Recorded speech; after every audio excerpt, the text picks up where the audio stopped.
Juan 16:19 hanggang 22.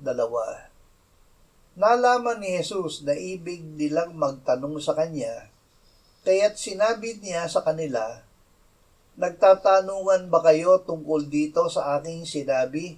Sandali na lamang at ako'y hindi na ninyo makikita, at muling sandali pa at ako'y inyong makikita. Katotohanang sinasabi ko sa inyo na kayo'y iiyak at tatangis, subalit ang sanlibutan ay magagalak. Kayo'y malulungkot, subalit ang inyong kalungkutan ay magiging kagalakan. Kapag ang babae ay nanganganak, siya ay nahihirapan sapagkat dumating na ang kanyang oras. Ngunit pagkapanganak niya sa sanggol ay hindi na niya naaalala ang hirap dahil sa kagalakan sa pagkapanganak sa isang tao sa sanlibutan. Kayo ngayon ay may kalungkutan, ngunit muli ko kayong makikita.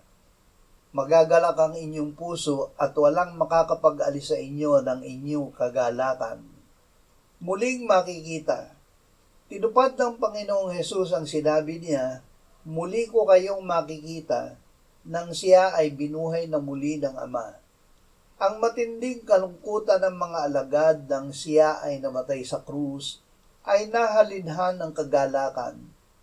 Siya ay iniakyat ng Ama sa kanyang kanan sa langit. Ngunit nag-iwan siya ng salita na siya ay magbabalik. Muli siyang makikita ng mga sumasampalataya sa kanya. Lubos na papawiin ng Diyos ang kalungkutan sa kanilang puso at hahalinhan ng kagalakan na walang makakapag-alis mula sa kanila magpakailanman.